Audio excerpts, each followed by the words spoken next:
Hello जी हाँ, नमस्कार दोस्तों, स्वागत है आपका हमारे चैनल शिक्षा मित्र क्लासेस पर। और आज बेटा हम स्टार्ट करने वाले हैं आपके लिए एक नया बैच जो कि आपका बीपीएससी 4.A के लिए स्टार्ट आज से हो जाएगा। मेरे साथ मैं हूं राहुल और आप मेरे साथ जो मैथमेटिक्स है, टीजीटी, आने वाली क्लासेस के अंदर पीजीटी और जो भी होल सिलेबस है उसको लेकर हम सारी क्लासेस यहाँ पर करने वाले हैं। यहाँ पर अभी जो मैं क्लास लेने वाला हूं, यहाँ पर हम फॉर द टाइम बीइंग अभी शुरुआत करने के लिए, क्योंकि अभी एग्जाम की डेट्स जो है वो अनाउंस नहीं हुई है, जो प्रीवियस ईयर क्वेश्चन जो है यानी जो अभी जो आपका 3.0 एग्जाम हुआ था उसके क्वेश्चंस को डिस्कस करने वाले हैं। बट वहां पर क्या है, हम सिर्फ और सिर्फ वहां पर वो टिक और ये आंसर है ऐसा करके नहीं कर रहे हैं। हम उसको प्रॉपरली कॉन्सेप्ट वाइज लेकर जाने की कोशिश करेंगे कि किस तरह से उसे अटेम्प्ट करना चाहिए था, ठीक है, और उसके पीछे भी जो सारी कहानी है वो क्या रही होगी, ठीक है। तो बेटा ज्यादा बात नहीं करते हैं और स्टार्ट करते हैं। आज का पहला सवाल लेते हैं, आइए देखते हैं। और आपको याद होगा जो एग्जाम टीजीडी लेवल का आया था उसका पहला सवाल था आपका ट्रिग्नोमेट्री थी, ठीक है। अब अगर इसकी बात करी जाए बेटा तो ये क्या हो रहा है, इस क्वेश्चन का जो लेवल है वो 10th क्लास का लेवल है, ठीक है। रिसेंटली जो मॉडिफिकेशन सिलेबस के अंदर हुए एनसीईआरटी के द्वारा या फिर आपको स्टेट बोर्ड है उसके थ्रू, तो उन्होंने कुछ इस तरह की जो चीजें थी वो सिलेबस से हटा दी। बट फॉर बिहार की अगर बात की जाए तो ये चीजें अभी भी सिलेबस में है। तो करना कैसे है यहां पर देखिए, और यहां पर हम जो बात करते हैं वो क्या है, पहले क्वेश्चन पढ़ लेते हैं एक बार। क्वेश्चन कहता है sine 45 degree plus x minus cos 45 degree minus x किसके बराबर है। सवाल हमारा यहां पर है। अब देखो यहां पर क्या होता है कि मैं इस 45 प्लस एक्स यानी कि 45 प्लस एक्स को कुछ नहीं कह सकता, इसे चेंज नहीं कर सकता, है ना। और यही है इस क्वेश्चन की सारी प्रॉब्लम। तो करना क्या पड़ेगा, एक छोटी सी बात यहां पर समझाने की कोशिश करूंगा, थोड़ा सा मेरे साथ रहना, उसके बाद आप डिसाइड करना कि समझ में आया कि नहीं आया। देखिए यहां पे ध्यान दीजिए, अगर मेरे पास में साइन थीटा है, ठीक है, अगर मेरे पास में साइन थीटा है तो इसे हम क्या लिख सकते हैं, ठीक है, इसे हम क्या लिख सकते हैं, तो बेटा इसे हम लिख सकते हैं cos 90 माइनस cos 90 माइनस, एक बार जरा इसे मिटा देते हैं, cos 90 माइनस थीटा, इसे हम क्या लिख सकते हैं, साइन थीटा, ठीक है। क्या देख रहे हो आप यहां पर, हम अगर यहां साइन लिखा है और यहां पर थीटा है तो उसको चेंज करके साइन के बदले कॉस और थीटा की जगह पर 90 माइनस थीटा लिख सकते हैं। ध्यान रखने वाली बात यहां पे बेटा ये रहेगी आपके लिए कि जो ये थीटा यहां पे लिखा हुआ है वही थीटा यहां होना चाहिए, बाकी अब सब कुछ उसमें ऐसे का ऐसा ही छोड़ दो। क्या कहा मैंने कि जो थीटा यहां लिखा हुआ है वही थीटा यहां लिखा होना चाहिए, बाकी सब इस फॉर्मूले के अंदर ऐसे का ऐसा ही छोड़ दो, ठीक है। अब देखो अभी हम सिर्फ इसकी बात करते हैं, ठीक है, अभी हम सिर्फ इसकी बात करते हैं। और ये क्या है देखो जरा, ये है हमारा साइन 45 प्लस एक्स, ठीक है। 2 मिनट जरा मेरी बात सुनना ध्यान से। ये क्या है, साइन 45 प्लस एक्स यानी कि थीटा की जगह पर लिखा हुआ है 45 प्लस एक्स, ठीक है। हम इसे कैसे लिखना है, हमें लिखना है cos 90 माइनस थीटा। अच्छा तो इक्वल टू डाल दूं यहां पर, इसे मैं क्या लिखूंगा, cos ब्रैकेट लेता हूं 90, ठीक है, 90 तो ये लिखा हुआ माइनस, ठीक है, माइनस ये लिखा हुआ। अब थीटा की जगह पर मेरे पास क्या है 45 प्लस एक्स, तो वही थीटा की जगह पुट करना पड़ेगा। तो बेटा ये बन जाएगा 45 प्लस एक्स ब्रैकेट क्लोज और बड़ा ब्रैकेट भी क्लोज। यानी कि आप इस चीज को कैसे लिख सकते हो, ऐसे लिख सकते हो। और अगर छोटी सी बात बस, अगर 90 से कुछ ना कहा जाए और ये वाला ब्रैकेट खोल दिया जाए तो ये क्या बन जाता है 45, ये माइनस हो गए माइनस एक्स, ठीक है। अच्छा इसका मतलब ये हुआ कि इसका मान कितना है, इसका मान कितना है, इसका मान है cos 45 माइनस एक्स। अच्छा इसका मान है cos 45 माइनस एक्स, और ये क्या लिखा है, ये ऑलरेडी पहले से ही cos 45 माइनस एक्स लिखा है, दोनों सेम हो गए और कट गए, आंसर आ गया 0। ठीक है, आंसर आ गया 0। बात समझ में आती है? आप देख रहे हो एक बहुत छोटी सी चीज, क्या सिर्फ एक छोटी सी चीज, ये छोटा सा फॉर्मूला आपको आपका आंसर दे रहा है, लेकिन आपको ये फॉर्मूला पहचानना पड़ेगा। देखो एक बात मैं अपने सारे बच्चों से कहता हूं, सारे स्टूडेंट से कहता हूं कि ट्रिग्नोमेट्री एक ऐसी ब्रांच ऑफ मैथमेटिक्स है जहां पर आपको फॉर्मूला याद करने से काम नहीं चलता। आपको यह भी पता होना चाहिए कि कहां पे यूज होगा, और इसके लिए भी एक बात और है क्योंकि सबको मालूम होना ही चाहिए कि ये कहां पे यूज होगा। आपको क्वेश्चन को देख के पहचानना पड़ता है, आपको क्वेश्चन को देख के पहचानना पड़ता है कि क्वेश्चन के अंदर फॉर्मूला किस तरह से अप्लाई हो सकता है। यही फॉर्मूला हो सकता था कि क्वेश्चन में ऐसे करके लिखा होता जिससे मुझे साइन थीटा की फॉर्म में यूज करना पड़ता, ठीक है ना। लेकिन यहां पर क्या था, साइन थीटा की फॉर्म में लिखा हुआ था, मुझे इसे इस तरह से कन्वर्ट करके यूज करना पड़ा। ठीक है, तो ट्रिग्नोमेट्री में पहचानना ही बहुत जरूरी है। कहने का मतलब आपका दिमाग और आंखें दोनों खुली रहनी चाहिए जब भी आप ट्रिग्नोमेट्री कर रहे हो। जब आपको सारे फॉर्मूलाज जो हैं वो फिंगर टिप्स पे लर्न होंगे, तभी आप क्वेश्चन को देख के पहचान पाओगे कि अच्छा इसमें ये होना है। ठीक है, चलिए अगला सवाल लेते हैं। पहला सवाल काफी सिंपल हो गया, और अब जो ये क्वेश्चन मेरे सामने आ रहा है ये है प्रायिकता से, जिसे आप कहते हो प्रोबेबिलिटी। ठीक है, प्रोबेबिलिटी कंपैरेटिवली एक इजी टास्क है आपके लिए, मैं समझता हूं, बट फिर भी हम इसको हल्के में नहीं लेंगे क्योंकि एग्जाम के नजरिए से कुछ ज्यादा ही इंपॉर्टेंट है। अगर एग्जाम में 4 या 5 क्वेश्चन भी आते हैं तो हमारे लिए बहुत इंपॉर्टेंट है। ठीक है ना, जरा सवाल पढ़ते हैं फिर आगे की बात करते हैं। क्वेश्चन कहता है एक क्रिकेट मैच में एक बल्लेबाज 40 गेंदों में से 8 पर बाउंड्री लगाता है। ठीक है, उसने 40 में से 8 पर बाउंड्री लगाई है, तो बाउंड्री ना लगा पाने की प्रायिकता निकालिए। अब देखो यहां पर क्वेश्चन में दो बातें हैं, एक कि उसने कितनी गेंदें कुल खेली हैं, तो भाई जो कुल गेंदें हैं वो है 40। ये क्या है बेटा, ये है कुल गेंदें, और उसने बाउंड्री जो है वो कितनी गेंदों में मारी है, वो उसने मारी है सिर्फ और सिर्फ 8 गेंदों पर। ठीक है, दो बातें मिल चुकी, लेकिन सवाल जो पूछा गया है वो इन दोनों में से ही नहीं है। सवाल पूछा गया ये है कि कितनी गेंदों पर वो बाउंड्री नहीं मार पाया, कितनी गेंदों पर बाउंड्री नहीं लगा पाया। तो आप सब जानते हैं कि अगर 8 पर बाउंड्री लगाई है तो कितनों पे नहीं लगाई होंगी, तो भाई 32 पे नहीं लगाई होंगी। ठीक है ना, अगर 40 में से 8 गेंदों में बाउंड्री वो लगा देता है तो उसका मतलब ये भी होता है कि भाई 32 पे बाउंड्री नहीं लगाई गई है। अब अगर आपको प्रायिकता निकालनी है तो आप जानते ही हैं 32 आपके पास में आ रखा है और कुल 40 है, इसको आप 8 से भाग कर दीजिए तो 5/4 आंसर है, सॉरी 4/5 आंसर है। तो सी आपका ऑप्शन जो है वो करेक्ट है। ठीक है, सी जो ऑप्शन है वो करेक्ट है। एक और चीज थी इस क्वेश्चन में, अगर ऑप्शंस को ही देखा जाए तो ए ऑप्शन कभी ट्रू नहीं हो सकता, ए ऑप्शन कभी ट्रू नहीं हो सकता, और बी ऑप्शन भी कभी ट्रू नहीं हो सकता।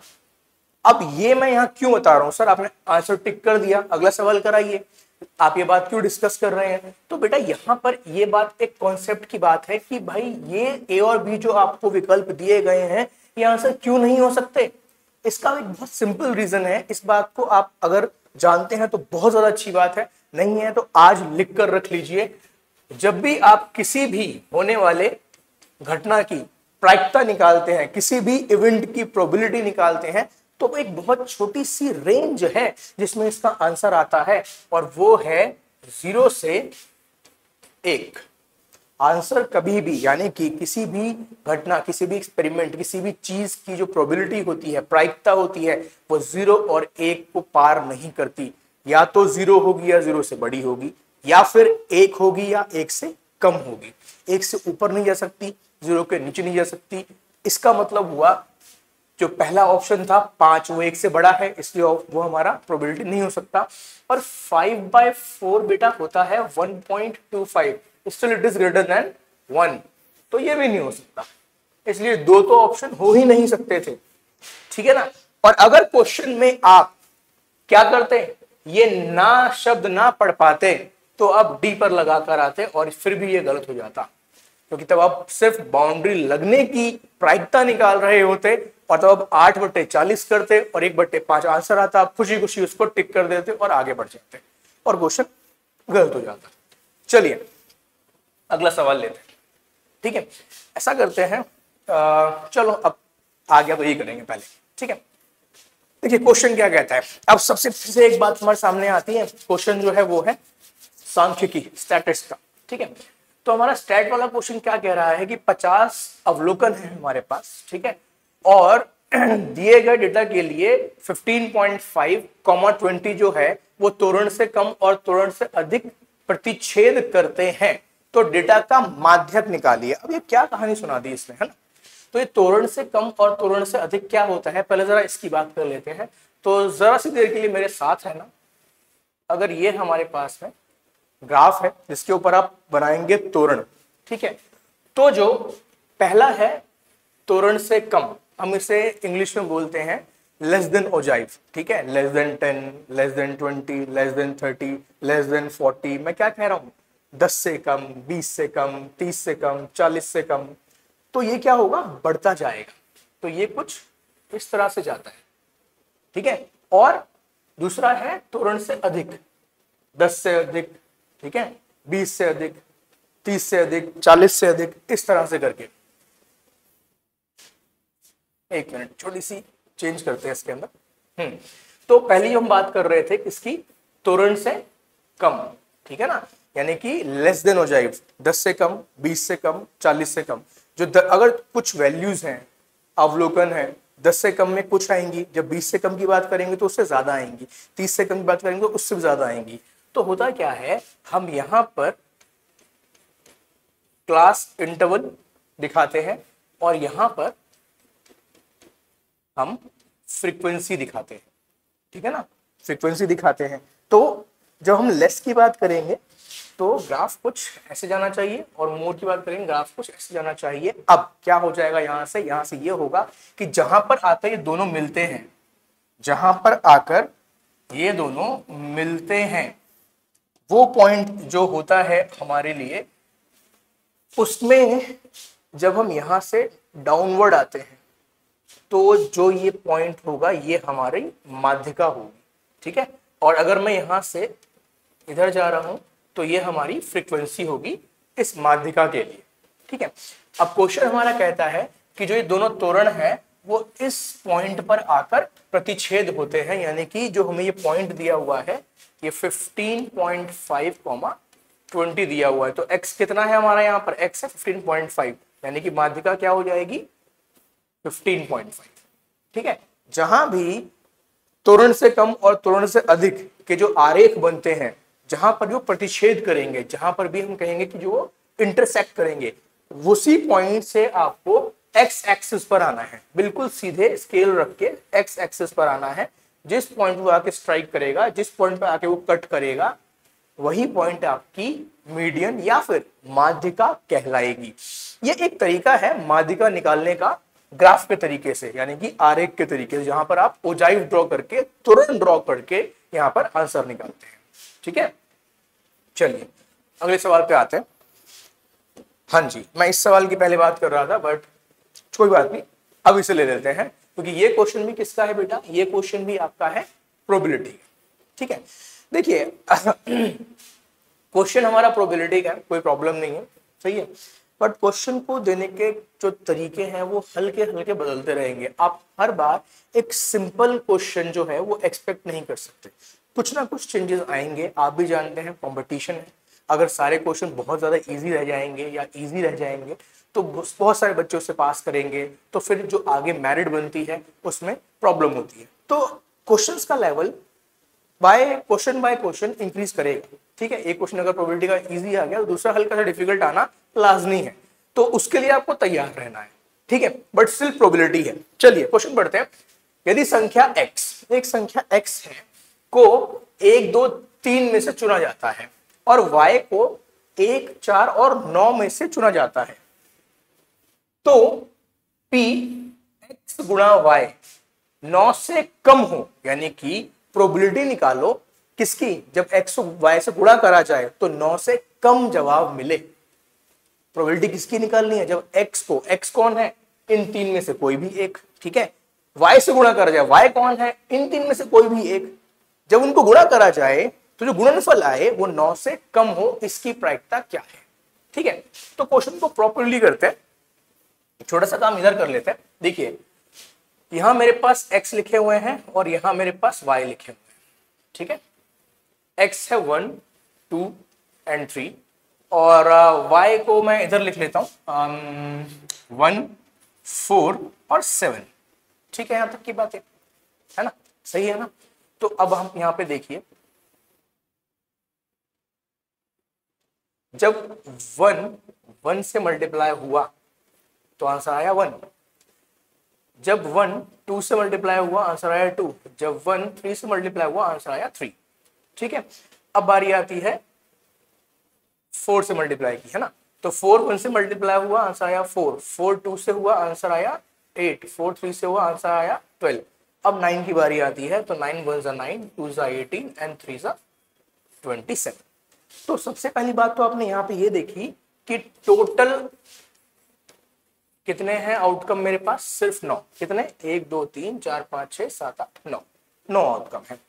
उसके अंदर भी अगर मैं ये कहूं कि एक्स वाई जो है वो ज्यादा हो 9 से, है ना, तो आप यहाँ पे देखिए, एक ये 9 से ज्यादा है, एक ये 9 से ज्यादा है, एक ये है और एक ये है। तो 4 केस में ऐसा होता है कि जो गुणनफल आया है वो 9 से अधिक आया है, और टोटल कितने हैं, ठीक है, टोटल कितने हैं 9। तो हम मेरी जो प्रायिकता होगी किसकी, कि जो गुणनफल हो वो 9 से अधिक हो, तो मैं कहूंगा 4/9, ठीक है, और इसलिए आंसर है इनमें से कोई भी नहीं, ठीक है।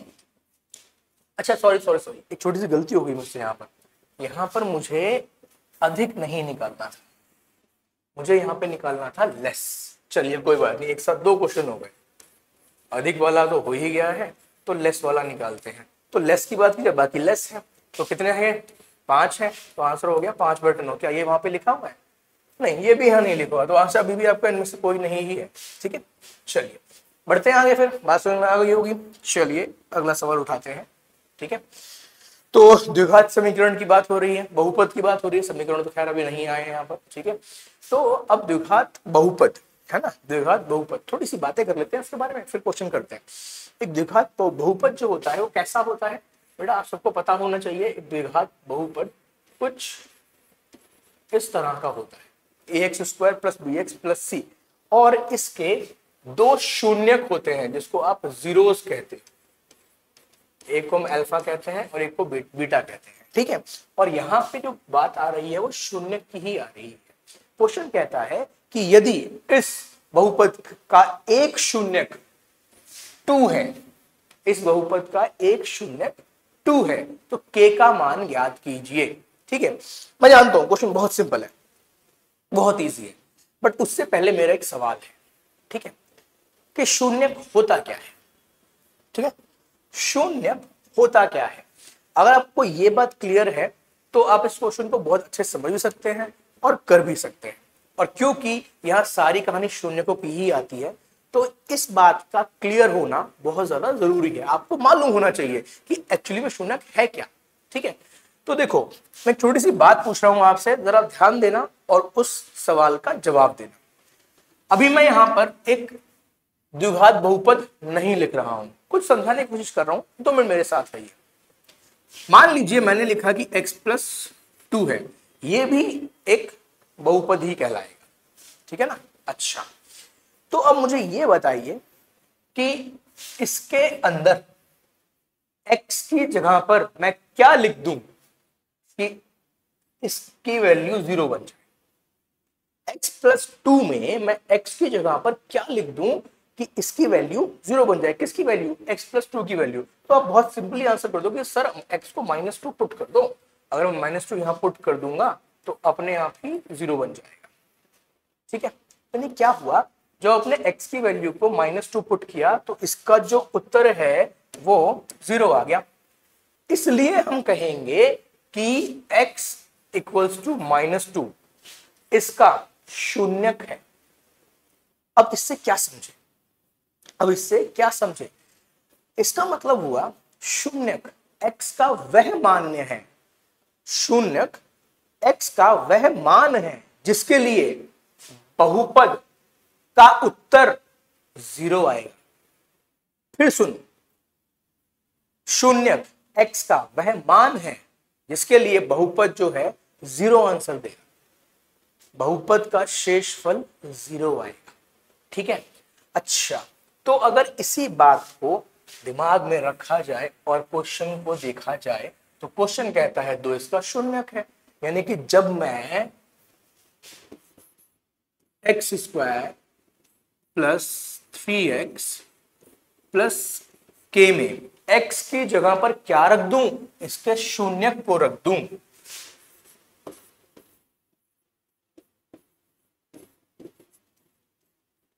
तो इसका मान क्या हो जाएगा, 0। तो ये 0 जो है वो इस कारण से आता है क्योंकि शून्यक का मतलब क्या होता है, जिसको मैं अभी समझा चुका, है ना। तो बेटा यहां पर आया 4, यहां पर आया 6 और इक्वल्स टू k, तो आप जानते हैं यहाँ पे 10 आएगा, तो प्लस k बराबर है 0, तो k का मान क्या मिलता है आपको, -10। डी आपका सही उत्तर है। ठीक है, डी आपका सही उत्तर है। अब जो मैंने थोड़ी सी कहानी सुनाई है आपको शून्यक शून्यक वाली, जरा इस पे बात करते हैं। ठीक है,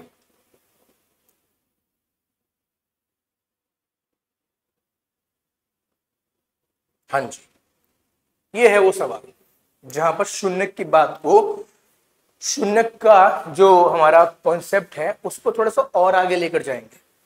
ठीक है, अब क्वेश्चन देखने थोड़ा सा अलग लग रहा है।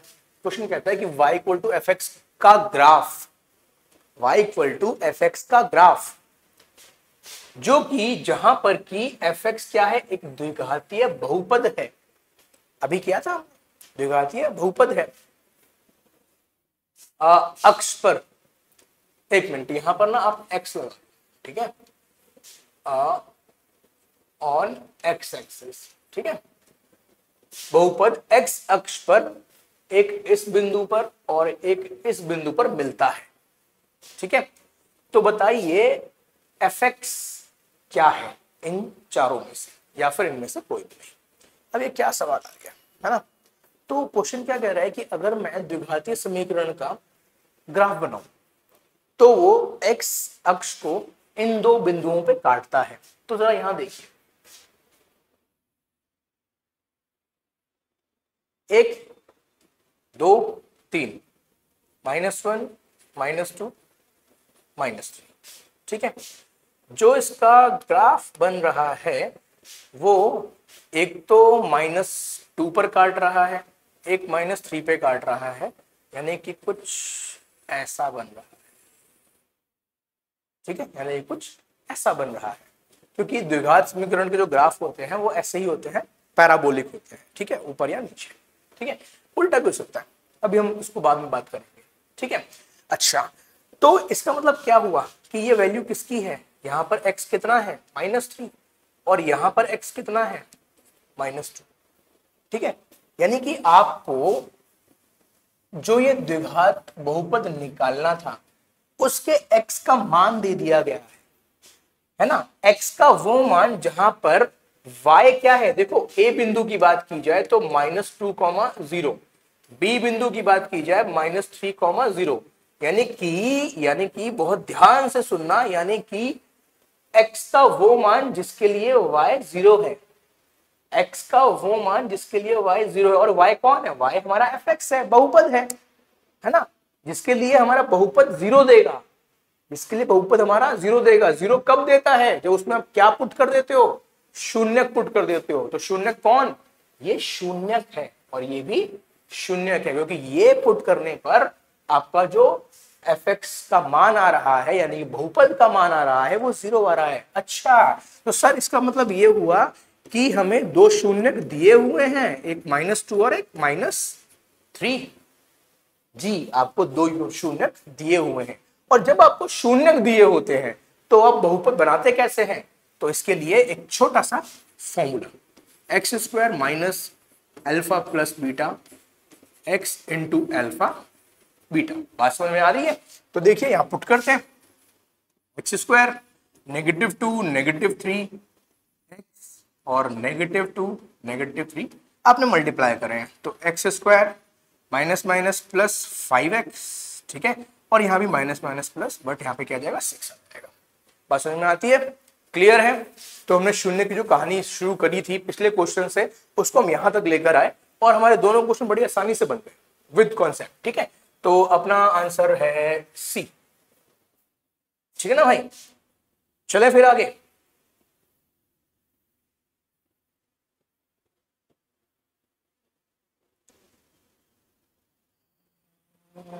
चलिए इस सवाल पे आते हैं, ठीक है। इस सवाल पे आते हैं और जरा क्वेश्चन को पढ़ते हैं।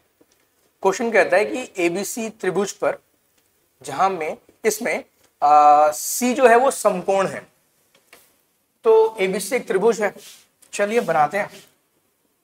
एबीसी एक त्रिभुज है जिसमें सी पर समकोण है, तो मैं सी यहां दिखा देता हूं, ए यहां बना लेता हूं और बी यहां दिखा देता हूं, ठीक है।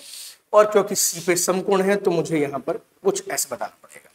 यहां तक की बात आप सब जानते हैं, ठीक है। तो बताइए कि cos a प्लस बी कितना होगा। क्वेश्चन जो है वो हार्डली, मुश्किल से 10 सेकंड का।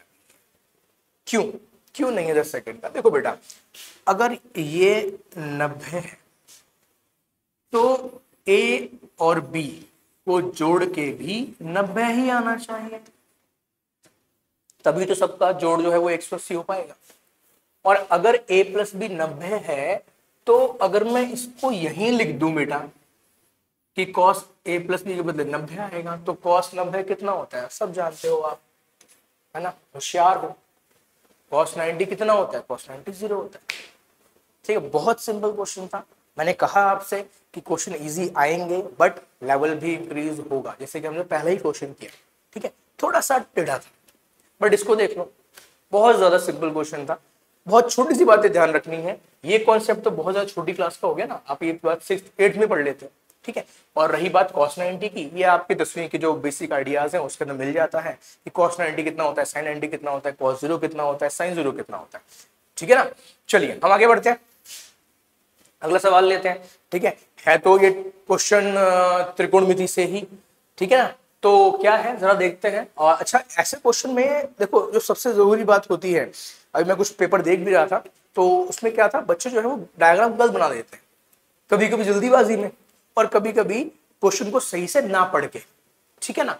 तो देखो क्वेश्चन क्या रहा है, पहले ध्यान से पढ़ लेते हैं कि 25 मीटर ऊंची चट्टान, ठीक है, 25 मीटर ऊंची चट्टान के शीर्ष से एक टावर का उन्नयन कोण। अच्छा देखो, मेरी आदत है मैं यहीं पे रुक जाता हूं बीच में ही और उन्नयन कोण पे ध्यान देता हूं।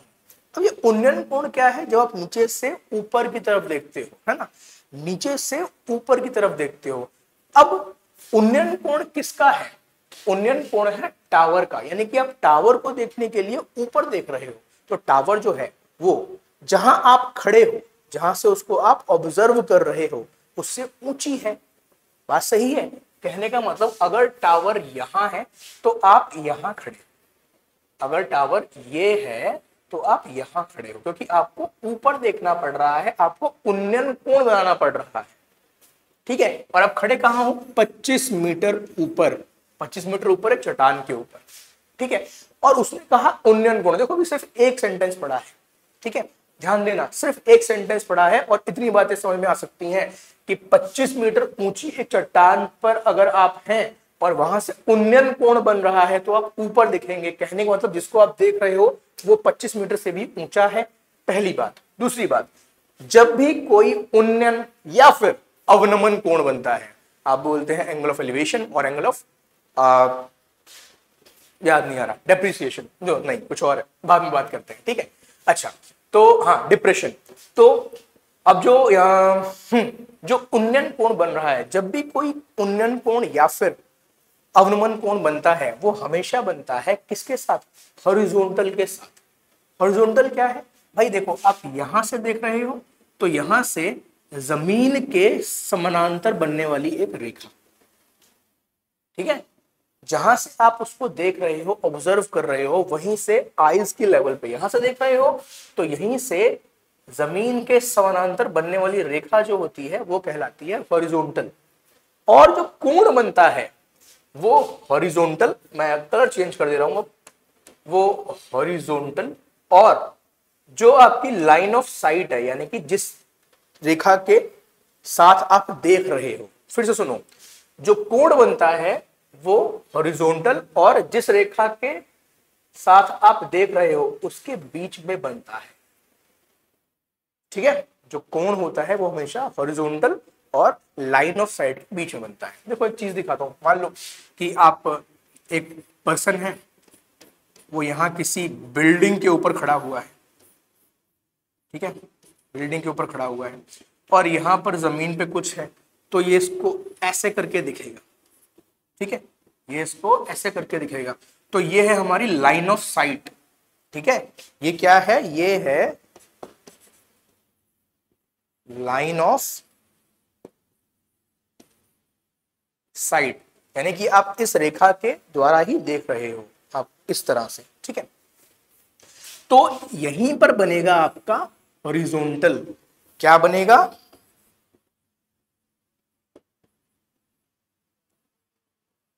हॉरिजॉन्टल। ठीक है, तो कोण बनेगा यहां पर। ये किसके लिए हुआ, ये हुआ अवनमन कोण। ठीक है, अब अगर यहीं पर हम उन्नयन कोण की बात करें, ठीक है, यहीं पर हम उन्नयन कोण की बात करें, तो अब जो हमारा पर्सन है वो कहीं जमीन पे खड़ा हुआ है और एक बिल्डिंग है, ठीक है, उसको देख रहा है, तो भाई ऐसे देखेगा। ठीक है, तो अब ये हो गई लाइन ऑफ साइट और यहां बनेगा क्या, हॉरिजॉन्टल, तो एंगल बनेगा ये। ठीक है, तो ये कहलाता है उन्नयन कोण और हम जहां पीछे थे ये कहलाता है अवनमन कोण। तो जो कोण है वो हमेशा लाइन ऑफ साइट और हॉरिजॉन्टल के बीच ही बनता है, तो ये अपना एंगल हो गया। ठीक है, चलिए क्वेश्चन को आगे पढ़ते हैं, इससे हमने यहां तक ही पढ़ा था। ठीक है, हाँ जी, तो 25 मीटर चट्टान के शीर्ष से एक टावर का उन्नयन कोण ज्ञात कीजिए जो कि टावर के आधार के अवनमन कोण के बराबर है। अच्छा भाई, ये टावर का टॉप था, ये टावर का आधार है। अब आधार पे हमें चाहिए अवनमन कोण। देखो ये बात फिर से एकदम से आ ही गई, तो अवनमन कोण, बंदा तो यहीं पे खड़ा हुआ है, ठीक है ना, तो अवनमन कोण ऐसे बनेगा। ठीक है, देखो मैंने क्या कहा था, ये है लाइन ऑफ साइट, ये इसके थ्रू वो देख रहा है, और ये है हमारा हॉरिजॉन्टल, तो एंगल यहां बनता है। तो यहां देखो, ये है लाइन ऑफ साइट और ये है हॉरिजॉन्टल, तो एंगल यहां बनता है। बात समझ में आ गई, आ जानी चाहिए, है ना। ये कहता है कि ये दोनों ही बराबर है। क्वेश्चन कहता है ये दोनों ही बराबर है, इसलिए मैंने वहां पर दोनों में थीटा और थीटा लिखा हुआ है। ठीक है, अच्छा, अब तो फिर ये बताओ कि टावर की ऊंचाई कितनी है। तो देखो क्वेश्चन, अब जो क्वेश्चन है, क्योंकि एंगल में इक्वल दे दिए गए हैं, तो कुछ इस तरह से होगा कि अगर ये 25 है तो ये भी 25 होना चाहिए। ठीक है, और मैं एक काम करता हूं, इसे h मान लेता हूं, ये 25 हो गया, और मैं इस दूरी को x मान रहा। ठीक है, अब आप पहले ना ये ट्रायंगल देखिए। ठीक है, थोड़ा सा टाइम ले रहा हूं इस क्वेश्चन में। तो अगर इस ट्रायंगल में मैं tan थीटा निकालूं, ठीक है, तो ये हुआ परपेंडिकुलर, हमेशा ध्यान रहेगा। ठीक है, इस बात को क्लियर कर देता हूं फिर से, आपको हमेशा ध्यान रहना चाहिए कि अगर ये आपका त्रिभुज है, यहां पर 90 डिग्री बना हुआ है, यहां पर आपने थीटा लिया है, तो थीटा के एग्जैक्टली सामने वाला परपेंडिकुलर होता है, आप इसे क्या बोलते हैं, लंब बोलते हैं। और 90 के सामने वाला हाइपोटेन्यूस होता है, इसे आप कर्ण बोलते हैं। जो बच गया वो है आधार। ठीक है, आगे बढ़ते हैं, अपनी बात को पूरा करते हैं फटाफट से, काफी देर होगी इस क्वेश्चन के लिए। तो tan थीटा अगर मैं इस त्रिभुज के लिए निकाल रहा हूं, थीटा के सामने परपेंडिकुलर, तो 25 यहां पर आ गया और आधार हो गया x। ठीक है, बट अगर यही काम ऊपर वाले ट्रायंगल के लिए किया जाए, तो वहां पर मैं जब tan थीटा निकालूंगा तो थीटा के सामने परपेंडिकुलर यानी कि h और बेस हो गया x। ठीक है, अब उसने कहा था कि कोण बराबर है, यानी कि दोनों ही tan थीटा है। अगर दोनों ही यहां पर tan थीटा है तो फिर हम कह सकते हैं कि कि यहां से 25/x इस बराबर है h बटे x, x से x कट गया तो h का मान जो है वो 25 आ गया। तो आपका आंसर है सी। ठीक है, आंसर है सी। थोड़ा सा देर होगी इस क्वेश्चन में, तो परेशान ना होना, हम सही चल रहे हैं। हाँ, कोई प्रॉब्लम नहीं है। ठीक है, क्लास थोड़ी सी भी और बाकी है, तो बचे हुए क्वेश्चन भी आज करके ही जाएंगे। तो ये सवाल बात समझ में आ गई होगी। मैंने थोड़ा टाइम लिया, बट कुछ बेसिक बातें बतानी बहुत जरूरी थी। ठीक है, अदरवाइज जिनको नहीं आता उनको नहीं ही आ रहा होता। ठीक है ना, हमारा मोटो सिर्फ ये नहीं है कि क्वेश्चन यहाँ पे लिखा हुआ है तो हमने सिर्फ करके दिखा दिया और आगे बढ़ गए। नहीं, हम चाहते हैं कि आप जब अगर हमारी वीडियो देख रहे हैं, एक क्वेश्चन भी देख रहे हैं, तो कुछ सीख कर जाए। ठीक है, चलिए आगे बढ़ते हैं। हाँ जी, क्वेश्चन जो है वो आपका आता है क्षेत्रमिति से, और क्वेश्चन कहता है, क्वेश्चन पढ़ते हैं जरा। यदि किसी वृत्त की परिधि और त्रिज्या के बीच का अंतर 37 सेंटीमीटर है तो वृत्त की परिधि है क्या? तो क्वेश्चन बहुत डायरेक्ट है, लेकिन ये सिर्फ तभी डायरेक्ट है जब आपको फॉर्मूलाज आते होंगे, अदरवाइज डायरेक्ट नहीं है। ठीक है, तो परिधि और त्रिज्या का अंतर, ठीक है ना। अब कोई अगर ये कहते सर हमें तो फॉर्मूले ही नहीं आते, तो फिर मैं तो यही कहूंगा बेटा फिर आप तैयारी मत करो, क्योंकि अगर एक फॉर्मूला याद करने वाली जो आसान सी चीज है वो नहीं हो पाएगी तो एग्जाम क्लियर कैसे होगा, है ना। तो यदि किसी वृत्त की परिधि, परिधि क्या होता है 2πr, और त्रिज्या, त्रिज्या क्या है r, उसका क्या, उसका अंतर, अंतर का मतलब क्या है, अंतर यानी कि माइनस, कितना है, सवाल कहता है वो है 37। ठीक है, तो यहां से हम क्या कर सकते हैं बेटा, यहां से हम अगर r कॉमन निकाल लें तो यहां 2π - 1 बच जाता है। ठीक है, इतना तो आप कर ही देंगे, और क्योंकि मुझे पाई का मान दिया हुआ है,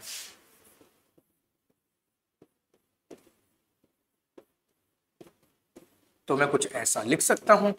और यहां पर एक छोटी सी बात अगर करी जाए, क्या एलसीएम ले लिया जाए, तो 44 - 7 जो है वो 37 के बराबर है। सही है, यहां तक बात समझ में आती है। और या फिर कहा जाए r इज इक्वल टू, देखो अब 44 - 7 भाई 37 ही होता है। ये क्वेश्चन जो है, एक मिनट, छोटी सी गलती कर दी मैंने यहाँ पर, हाँ ब्रैकेट था 37/7। ये क्वेश्चन इस तरह से बनाए जाते हैं कि आपकी जो कैलकुलेशन है वो थोड़ी सी इजी रहे। ठीक है, वो आपका टाइम कंज्यूम करना एटलीस्ट इस सवाल में तो नहीं चाहते। तो r का जो मान होगा वो 37, 7/37 ये कट जाएगा, r का मान 7 आता है। ठीक है, बट आपसे रेडियस यानी कि त्रिज्या नहीं पूछी गई, आपसे कहा कि आप परिधि निकाल कर दीजिए, तो पूरा का पूरा वैल्यू पुट करनी पड़ेगी यहाँ पर, 7 कैंसिल हो जाएगा और 44 आंसर आ जाएगा। ठीक है, सही बात है, क्वेश्चन इजी था, मैंने पहले ही कहा था। बट डायरेक्ट क्वेश्चन सिर्फ तब प्रॉपर्ली सॉल्व होगा जब आपको जो उसमें छोटी छोटी रिक्वायर्ड चीजें हैं वो फिंगर टिप्स पे लर्न होंगी। ठीक है ना, इसीलिए पढ़ाई में लगे रहना बहुत जरूरी है। देखिए एक चीज होती है, बच्चे क्या करते हैं, एग्जाम आता है उससे 2 महीने पहले पढ़ना शुरू करते हैं। आप ऐसा मत कीजिए, 2 महीने पहले पढ़ने से आपका जो प्रैक्टिस का जो एक कहा जाए कि जो अंतराल है वो सिर्फ 2 महीने का ही रहता है, और उस वजह से आप प्रैक्टिस से बाहर चले जाते हैं, आउट ऑफ प्रैक्टिस जाते हैं। तो ये चीजें जो है वो चलती रहनी चाहिए। आप अगर खुद पढ़ रहे हैं तो अच्छी बात है, आप किसी को समझाएं, बताएं, 2 बच्चों को लेके बैठ जाओ, 2 दोस्तों के साथ बैठ जाओ और इन क्वेश्चन को सॉल्व करना शुरू करो। ठीक है, खाली टाइम में क्वेश्चन देखना शुरू करो, वीडियोस देखो जहां पे प्रैक्टिस सेट चलते रहते हैं जैसे कि हमने चला रखा है, बट आप प्रैक्टिस में रहो। ठीक है ना, ताकि एग्जाम आने पर आप प्रैक्टिस में थे ही थे, अब आप उसको एक्सेल कर जाओगे।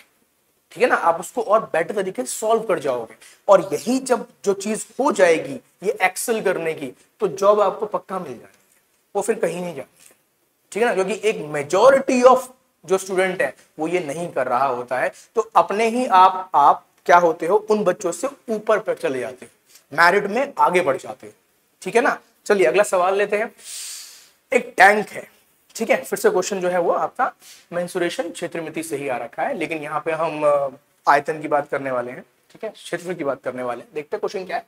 एक टैंक है, ठीक है कैसा भाई, टैंक जो है वो एक सिलेंडर के आकार का बना है जिसके एक सिरे पर अर्धगोलाकार गड्ढा है। अच्छा ठीक है, तो जरा यहां ड्रॉ करते हैं। देखिए ये हुआ हमारा सिलेंडर और इसके एक तरफ अर्धगोलाकार गड्ढा है, ठीक है। बेलन की ऊंचाई 1.45 मीटर है। सच में हाइट ऑफ द सिलेंडर, हाँ ठीक है। चलो यहां से लेकर यहां तक 1.45 सेंटीमीटर दिया हुआ है, हाँ ठीक है। अच्छा, ये बात भी ध्यान रखनी पड़ेगी बेटा। देखो ये कुछ चीजें क्वेश्चन में ही पकड़ लिया करो। यहाँ मीटर लिखा हुआ है, यहाँ सेंटीमीटर लिखा हुआ है, और क्वेश्चन में इस बात पर छोटी सी गलती हो सकती है कि हम दोनों को ही मीटर या फिर सेंटीमीटर काउंट कर लें तो क्वेश्चन को गलत करते हैं, ठीक है। क्योंकि 30 सेंटीमीटर त्रिज्या है, तो त्रिज्या जो होगी वो यहां से लेके यहां तक का जो दिया है वो 30 सेंटीमीटर दिया है, ठीक है। मैं इसीलिए जानबूझ के अब यहां इसे मेंशन करूंगा कि मैं चाहता हूं कि ये बात आपके दिमाग में बैठ जाए, ठीक है। अब आप क्या करोगे, मीटर में रखोगे या सेंटीमीटर में रखोगे? तो इसके लिए आप ऑप्शंस देखो, सब में मीटर लिखा हुआ है तो आप मीटर में रखो, और इसे मीटर में कन्वर्ट करने के लिए मैं 100 से भाग कर दूंगा, ठीक है। 100 से भाग कर दूंगा और अब ये बन जाएगा 0.3 मीटर, ठीक है। आगे बढ़ते हैं। बेलन की ऊंचाई होगी, त्रिज्या होगी, तो निकालना है कुल क्षेत्रफल। किसका कुल क्षेत्रफल? इस टैंक का कुल क्षेत्रफल, total surface area of the tank. अब क्वेश्चन में एक चीज मेंशन नहीं है प्रॉपरली कि आपको जो टोटल सरफेस एरिया निकालना है टैंक का वो इंटरनल निकालना है, हेमिस्फेरिकल निकालना है। तो एक काम करते हैं, हम इस गड्ढे को रेफरेंस ले लेते हैं, और जो गड्ढा होगा वो जमीन के अंदर अगर माना जाए तो उसका सिर्फ आंतरिक क्षेत्रफल ही दिखाई पड़ सकता है, क्योंकि वो जमीन के अंदर अगर गड्ढा बनाया जाएगा तो बाहर तो नहीं होगा ना, सिर्फ अंदर का होगा। तो हम इसका सिर्फ आंतरिक क्षेत्रफल निकाल रहे हैं। तो अगर हम यहां पर क्षेत्रफल की बात करते हैं, अब देखो दो बातें। इसने कहा कि इसका टोटल सरफेस एरिया, कुल सतह क्षेत्रफल। देखो जब भी क्वेश्चन क्षेत्रमिति से आता है, जहां पर आपको सिलेंडर और कोन या हेमिस्फीयर ये चीज दी जाती है, उसके अंदर फिगर में एक साथ दो चीजें हों या तीन चीजें हों, जैसे कि यहां पर दो चीजें हैं, तो जब कुल लिखा हो, टोटल लिखा हो, तो सीधा टोटल के फॉर्मूले पर नहीं कूदना है। कहने का मतलब मैं ऐसा नहीं करूंगा कि मैं अर्धगोले का क्षेत्रफल कौन सा कुल वाला यूज कर लूं और सिलेंडर का भी कुल वाला यूज कर लूं, नहीं, मैं दोनों का ही कुल क्षेत्रफल नहीं यूज करूंगा। अब यहां पर आपको सोचना है कि एक्चुअली में जो ये मेरे पास आ गया इसका क्षेत्रफल है कितना, ठीक है ना। अब देखो मान लो कि ऐसा एक ग्लास आपके हाथ में है जिसका जो आधार है वो गोलाकार अर्धगोलाकार है और ऊपर से वो कैसा है, बेलनाकार है, और आपको उसके अंदर पेंट करना है, ठीक है, पेंट करना है ब्रश से। तो कहां कहां पेंट करोगे? एक तो आप उसके अर्धगोलाकार का अंदर का हिस्सा पेंट करोगे, ठीक है, और जो ऊपर का बेलन है उसका सिर्फ ये वाला हिस्सा पेंट करोगे ना, ऐसे वाला, ठीक है, ठीक है ना। बात समझ में आ रही है ना? आप ऊपर से पेंट करोगे जहां, क्योंकि यहां तो भाई ये खुला हुआ है, ये वाला हिस्सा तो खुला हुआ है और ये हिस्सा भी खुला हुआ है, यानी कि हम यहाँ CS से लेंगे, TS से ले ही नहीं सकते। TSA में क्या होता है, TSA में सारी सतह ले लेते हो, यानी कि आप ये वाला हिस्सा भी लेंगे बेलन का, ऊपर से भी लेंगे और नीचे से भी ले लेंगे, ठीक है ना, और पूरा उसे बंद कर देंगे एक तरीके से। क्या ये बंद हो रखा है? नहीं, ये बंद नहीं हो रखा, ये खुला हुआ है। ये दोनों ही सतह जो है वो नहीं कवर हो रखी है, तो हम दोनों का ही क्या लेंगे, यहां हम लेंगे वक्र पृष्ठीय क्षेत्रफल, यानी कि मैं दोनों का ही CS से ऐड करने वाला हूं। And in case of cylinder जो आपका वक्र पृष्ठीय क्षेत्रफल होता है वो होता है 2πRh, जबकि आपके अर्धगोलाकार में 2πr², ठीक है। अब यहां पर भी क्या करना है क्वेश्चन के अंदर, आप यहां पर कॉमन निकालिए। तो मैं 2π और r कॉमन निकाल सकता हूं, h को छोड़ दूंगा, यहां से r बच जाएगा, और वैल्यूज अगर पुट कर दी जाए तो पाई मुझे यहां पर, ठीक है, 22/7 पुट करते हैं। रेडियस 0.3 है, हाइट 1.45 है और ये 0.3 है, ठीक है। अभी फिलहाल कुछ भी कैंसिल आउट नहीं हो रहा है, तो आगे बढ़ते हैं, देखते हैं क्या हो सकता है। तो यहाँ पर अगर देखा जाए तो मेरे पास आता है 44/7, इसको मैं 3/10 लिख रहा हूँ। और जब मैं इसको ऐड कर दूंगा तो बेटा गलती मत करना, देखो मैं यहाँ दिखा देता हूँ करके कि अगर हम 1.45 में 0.3 जोड़ेंगे तो यहाँ 0 रहेगा, तो यहाँ पे हमारे पास 5, 7 और 1 आएगा।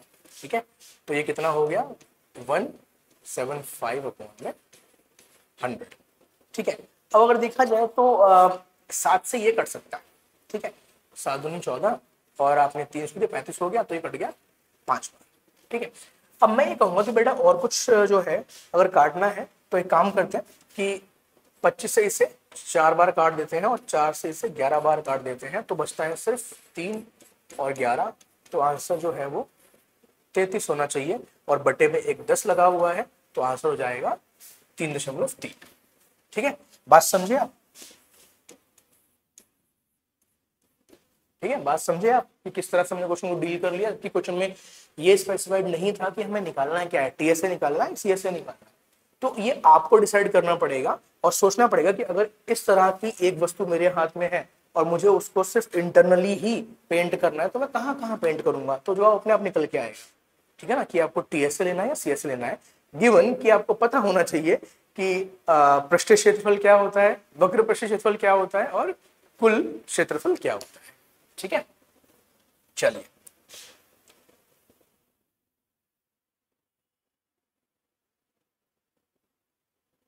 चलिए क्वेश्चन का थोड़ा सा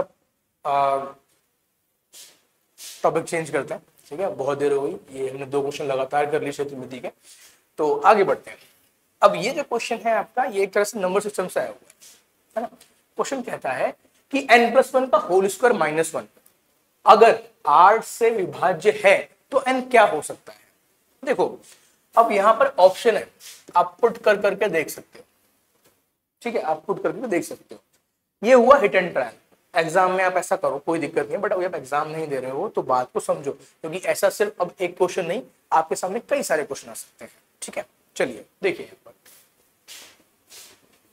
मेरे पास है n+1 का स्क्वायर -1, इतना दिया हुआ है और मुझे ये देखना है कि 8 से भाग होगा या नहीं होगा। ठीक है, तो देखो अगर मैं इसे ओपन कर दूं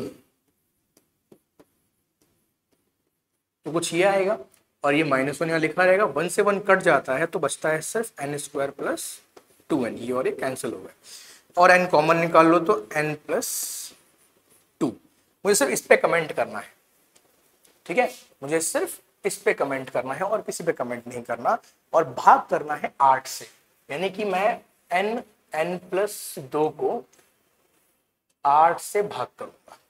अब 8 संख्या कैसी है बेटा, 8 है सम संख्या, और एक सम संख्या जो है वो सम संख्या को ही भाग कर सकती है, विषम को भाग नहीं कर सकती। ठीक है, इसका मतलब ये हुआ कि यहाँ पे n+2 लिखा है और यहाँ पे n लिखा है, तो n को सम ही होना पड़ेगा। और अब एक सम संख्या में जब 2 ऐड करोगे तो फिर से एक सम संख्या ही आएगी। फॉर एग्जाम्पल आपने लिखा 4, 2 ऐड किया तो 6 आ गया, एक सम संख्या ही आएगी। आपने लिखा 8, 2 ऐड किया 10 आ गया, एक सम संख्या ही आएगी 2 ऐड करने पर। यानी कि ये दोनों ही सम संख्याएं हैं, और जब आप 2 सम संख्याओं को गुणा करते हो तो एक सम संख्या ही मिलती है। ठीक है, तो इसका आंसर है समपूर्णांक। जब आप 2 सम संख्याओं को गुणा करते हो तो एक सम संख्या ही मिलती है। इसको साबित करने छोटी सी बात आप यहां देख सकते हो, देखो 2n एक सम संख्या है, आप n को कुछ भी पुट कर लीजिए, आपको सम संख्या ही मिलेगी। तो फिर 2n + 2 भी एक सम संख्या है। ठीक है, 2n + 2 भी एक सम संख्या है, भाई 2 ऐड करके सम संख्या आएगी। अगर इनको गुणा कर दिया जाए तो क्या आता है 4n² और 4n। अगर 4 कॉमन निकाल लें, मैं और कुछ कॉमन नहीं निकाल रहा हूं, तो ये कैसा बन जाएगा, ये बन जाएगा सम, क्योंकि 2 से भाग हो जाएगा। तो सम संख्या को गुणा करके सम संख्या ही मिलती है। ठीक है, तो अपना आंसर था एक सम पूर्णांक। ठीक है जी,